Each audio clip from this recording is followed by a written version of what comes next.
ഇന്നേ ഒരു simple pasta ആയാലോ.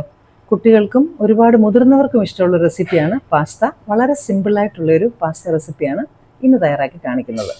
എൻ്റെ കൂട്ടുകാർക്കെല്ലാം ഈ എപ്പിസോഡിലേക്ക് വളരെ സ്നേഹപൂർവ്വം സ്വാഗതം. ഇതുവരെയും സബ്സ്ക്രൈബ് ചെയ്തില്ല എങ്കിൽ സബ്സ്ക്രൈബ് ചെയ്യാൻ മറക്കരുത്. ആ ബെല്ലൈക്കണും പ്രസ് ചെയ്ത് ഓൾ എന്നുള്ള ഓപ്ഷൻ കൂടെ സെലക്ട് ചെയ്താൽ ഞാനിടുന്ന എല്ലാ വീഡിയോസിൻ്റെ നോട്ടിഫിക്കേഷൻസ് നിങ്ങൾക്ക് കിട്ടും. വെള്ളം ഇങ്ങനെ തിളയ്ക്കുന്ന ഉടനെ അതിലേക്ക് അല്പം ഉപ്പിടാം. ഉപ്പിടുമ്പോൾ ഒന്നുകൂടെ ചിലപ്പോൾ തിളച്ച് മേലോട്ട് കയറും. സൂക്ഷിച്ച് ഇതൊക്കെ ചെയ്യണം. അതിലേക്ക് ഒരല്പം ഒലിവ് ഓയിലും കൂടി ഒഴിച്ചു കൊടുക്കാം. ഇതിലേക്ക് ശ്രദ്ധിച്ച് പാസ്ത ഷെൽസ് ഇട്ട് കൊടുക്കണം.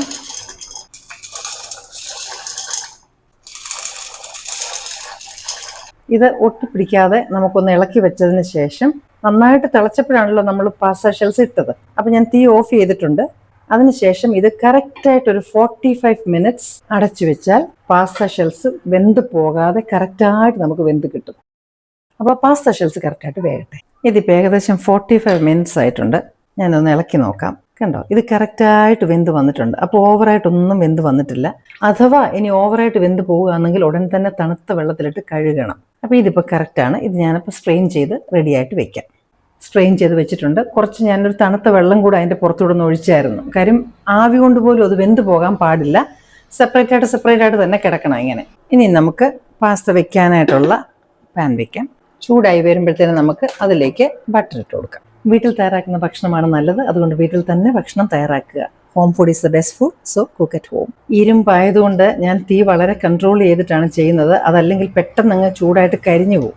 ഫ്ലെയിം എപ്പോഴും അഡ്ജസ്റ്റ് ചെയ്യണം കുക്ക് ചെയ്യുമ്പം. നമ്മൾ ഏത് ടൈപ്പ് ഓഫ് പാത്രത്തിനകത്താണോ കുക്ക് ചെയ്യുന്നത് അതനുസരിച്ച്.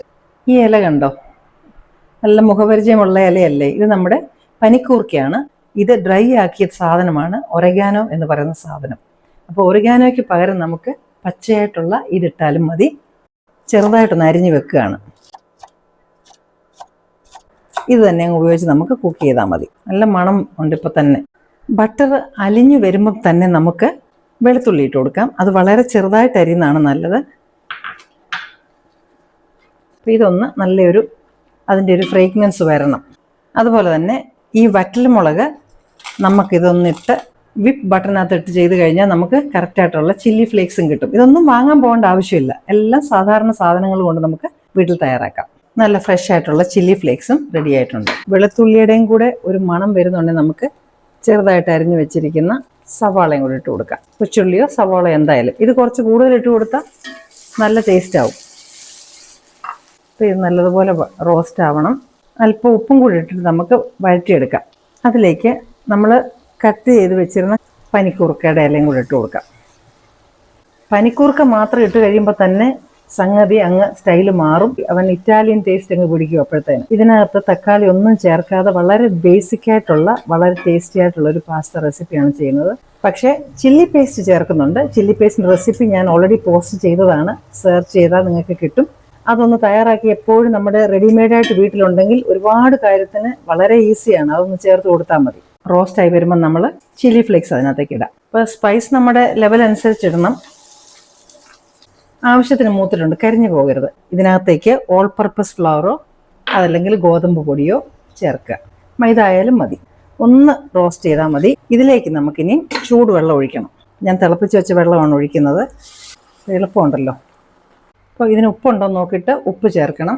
അതുപോലെ എരി നോക്കിയിട്ട് ഈ സമയത്ത് നമുക്ക് ചില്ലി ഫ്ലേക്സോ ചില്ലി പേസ്റ്റോ ചേർക്കാം. ശകലം ചില്ലി പേസ്റ്റും കൂടി ഇടുകയാണ്. അത് നമ്മുടെ സ്പൈസ് ലെവൽ അഡ്ജസ്റ്റ് ചെയ്യാനായിട്ടാണ്. ഇതിനകത്തേക്ക് നമുക്ക് ചീസും കൂടി ഇടാം.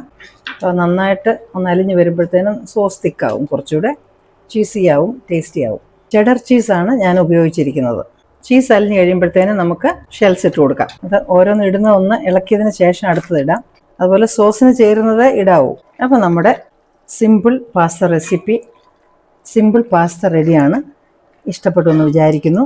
ഇത് കുട്ടികൾക്കൊക്കെ ഒരുപാട് ഇഷ്ടപ്പെടുന്ന റെസിപ്പി ആയതുകൊണ്ട് ട്രൈ ചെയ്ത് നോക്കണം. കൂട്ടുകാർക്കും കൂടെ ഒക്കെ ഒന്ന് ഷെയർ ചെയ്ത് കൊടുക്കുക.